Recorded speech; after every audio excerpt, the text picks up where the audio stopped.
దయచేసి ఉదయకాల సమయంలో మీ వద్దకు ఒక సంతోషకరమైనటువంటి శుభవార్తను తీసుకుని వచ్చాము. అదేంటంటే ఎవరు కూడాను తమను తాము విడిపించుకోలేనటువంటి స్థితిలో ఈ పాపములో పట్టబడి ఉండగా మరి ఆ పాపము నుంచి బయటకు రావాలంటే ఏదొక మార్గం కావాలి, ఏదొక ఆ పాపమును విడిపించగలిగినటువంటి శక్తి కలిగినటువంటి వారు ఎవరో ఉండాలి. అయితే మరి ప్రభు అయిన యేసుక్రీస్తు శరీరధారిగా ఈ లోకంలోనికి దిగి వచ్చి తన అమూల్యమైనటువంటి రక్తాన్ని ప్రాయశ్చిత్తముగా పాపము కొరకు చెల్లించాడు. మరి ఎవరైతే ప్రభు యేసుక్రీస్తునందు విశ్వాసం ఉంచుతారో వారు పాప క్షమాపణ పొందుతారు. పాప క్షమాపణ పొందినటువంటి వారు దేవునితో సమాధాన పడతారు. దేవునితో సమాధాన పడినటువంటి ప్రతి ఒక్కరూ కూడా నిత్య రాజ్యాన్ని స్వతంత్రించుకుంటారు. మనం జన్మించిన ప్రతి ఒక్కరూ కూడా ఏదో ఒక రోజు మరణించవలసిందే.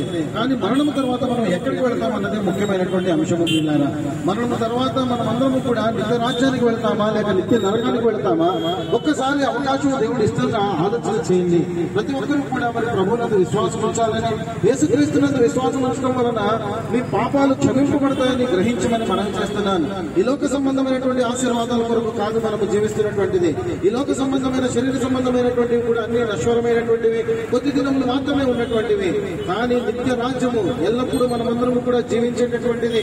అది దేవునితో పాటు మనం ఉండాలంటే, అది ప్రభు యేసుక్రీస్తుతో పాటు మనం సహజీవం చేయాలంటే కనుక ఆయన విశ్వాసం ఉంచడం ద్వారానే మనము అది స్వతంత్రించుకోగలము. యేసుక్రీస్తు శరీరధారి ఈ లోకానికి వచ్చాడు. ప్రతి ఒక్క మానవాళి కొరకు మనల్ని ప్రేమించాడు, మన అందరి కొరకు ప్రాణం పెట్టాడు.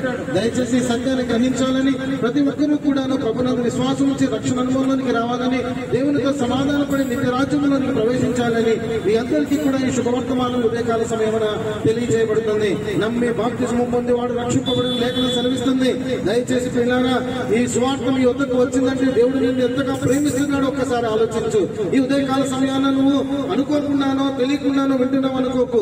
యేసుక్రీస్తు నిన్ను ప్రేమిస్తున్నాడు కనుక ఈ రోజు నీ వార్తని వినడానికి మరి మా ద్వారా ఈ మాటను ఇక్కడ తెలియజేస్తూ ఉన్నాడు.